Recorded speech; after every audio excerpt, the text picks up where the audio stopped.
Hi viewers, ఎలా ఉన్నారు? It's time to conserve hour nature.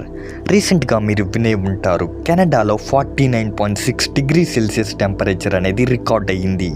యాక్చువల్గా కెనడాలో టెంపరేచర్స్ అనేవి చాలా కూల్గా ఉంటాయి. ఎంత కూల్గా అంటే అప్పుడప్పుడు -20, -30 డిగ్రీ సెల్సియస్ టెంపరేచర్స్ అనేవి అక్కడ చాలా నార్మల్. కెనడాలో జూన్ ఆగస్ట్ టైంలో రికార్డ్ అయ్యే మ్యాక్సిమం టెంపరేచర్స్ 28 డిగ్రీ సెల్సియస్. అలాంటిది సడన్గా 49.6 డిగ్రీ సెల్సియస్ అంటే దాదాపు 50 డిగ్రీ సెల్సియస్ టెంపరేచర్ రికార్డ్ అయ్యింది. దీనివల్ల చాలామంది ప్రజలు అక్కడ చనిపోయారు. ఎందుకంటే వాళ్ళు అంత ఎక్కువ టెంపరేచర్స్ని ఆ ప్రదేశంలో ఎప్పుడు చూడలేదు. వాళ్ళ బాడీస్ అనేవి కూల్ టెంపరేచర్స్కి అలవాటు పడ్డాయి. ఇలా ఉన్నట్లుండి టెంపరేచర్స్ చేంజ్ అవ్వడానికి ఎక్స్పర్ట్స్ చెప్పే కారణం హీట్ డోమ్.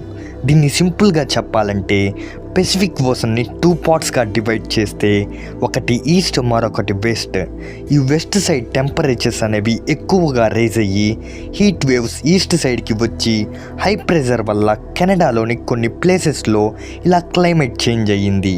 ఓకే, బట్ ఫ్యూచర్లో గ్లోబల్ వార్మింగ్ వల్ల ఇంతకన్నా ఎక్కువ ప్రాబ్లమ్స్ని మనం ఫేస్ చేయవచ్చు.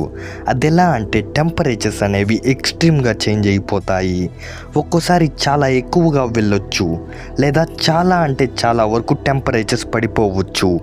ఈ గ్లోబల్ వార్మింగ్ వల్ల కలిగే క్లైమేటిక్ చేంజెస్ వల్ల మంచు పర్వతాలు కరిగి వరదలు వచ్చే అవకాశాలు, సముద్ర మట్టాలు పెరిగే అవకాశాలు కూడా ఉన్నాయి.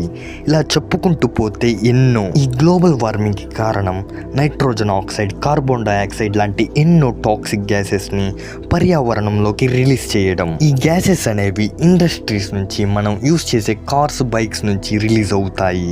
అయితే ఇలాంటి గ్యాసెస్ని చెట్లు ఫోటోసింథసిస్ ప్రాసెస్ ద్వారా తీసుకుని మనకు ఆక్సిజన్ని అందిస్తాయి. కానీ అలాంటి చెట్లను, అడవులను ఇప్పుడు మనం కొట్టేస్తున్నాం. దీనివల్ల పర్యావరణంలో టాక్సిక్ గ్యాసెస్ అనేవి ఎక్కువై గ్లోబల్ వార్మింగ్కి దారితీస్తుంది. సో ఈ గ్లోబల్ వార్మింగ్ని ఆపాలంటే ఇప్పుడు మనం వాడే వెహికల్స్కి బదులు ఎలక్ట్రిక్ వెహికల్స్ని వాడాలి. అలా ఎలక్ట్రిక్ వెహికల్స్ని వాడాలంటే మన గవర్నమెంట్ అనేది 4 అడుగులు ముందుకు వేసి ఈ ఎలక్ట్రిక్ వెహికల్స్ని సక్సెస్ఫుల్గా ప్రజల్లోకి తీసుకెళ్లే ప్రణాళికలు చేయాలి. సోలార్ ఎనర్జీని యూజ్ చేసుకోగలగాలి. అండ్ ముఖ్యంగా మనం చెట్లు నాటాలి.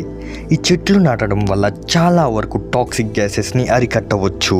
కానీ మనం చెట్లు నాటే పర్సంటేజ్ ఇలా ఉంటే చెట్లు, అడవులు నరికేసే పర్సంటేజ్ మాత్రం ఇలా పెరుగుతుంది. ఈ రేషియోని మనం మార్చాలి. అంతేకాక చెట్లు నాటడం వల్ల ఇంకో మంచి బెనిఫిట్ కూడా ఉంది. నార్మల్గా ఇప్పుడుండే పరుగుల ప్రపంచంలో టెన్షన్, స్ట్రెస్ లాంటివి ఎక్కువగా ఉన్నాయి. అదే మన చుట్టుపక్కల పచ్చని చెట్లుంటే మన మైండ్ అనేది స్ట్రెస్ నుండి రిలీఫ్ అవ్వగలదు. ఎలా అంటే సైకాలజీ ప్రకారం గ్రీన్ కలర్ అనేది మన ఎమోషన్స్ని ప్లెజెంట్గా ఉండేలా చేస్తుంది. మైండ్ని రిలాక్స్ చేసి పాజిటివ్గా ఆలోచించేలా చేస్తుంది. అలాగే స్ట్రెస్ నుండి దూరం చేసి కాన్ఫిడెంట్గా ఉండేలా చేస్తుంది. చుట్టుపక్కల చెట్లు నాటడం వల్ల నేచర్కి మేలు చేసిన వాళ్ళు అవుతారు. మీ మైండ్ని కూడా టెన్షన్స్ నుండి దూరం చేసి ప్లెజెంట్గా ఉంటారు. ఒకసారి ఆలోచించండి, మీరు నాటిన ఓ మొక్క 10 ఏళ్ల తరువాత పెద్దదై ఎవరైనా నీడ కోసమో, గాలి కోసమో ఆ చెట్టు కింద నిలబడితే అది మీరు చూస్తే మీ ఫీలింగ్ ఎలా ఉంటుందో చూడండి. ఖచ్చితంగా హ్యాపీనెస్ అనేది వస్తుంది. సో కనీసం ఏడాదికి ఓ మొక్కనైనా నాటండి. మరీ అత్యవసరమై ఓ చెట్టుని నరికేస్తే దానికి బదులు ఓ 4 మొక్కలు నాటి వాటిని పెంచండి. నేచర్ని కాపాడుకోవడం మన బాధ్యత. అందరూ బాగుండాలి, అందులో మనం ఉండాలి. యువర్ సాజ్ సైనింగ్ ఆఫ్. జై హింద్. చెట్లు, మొక్కలు, గాలి, నీరు, వాటిని కాపాడుకోవటమే నా పని కూడా.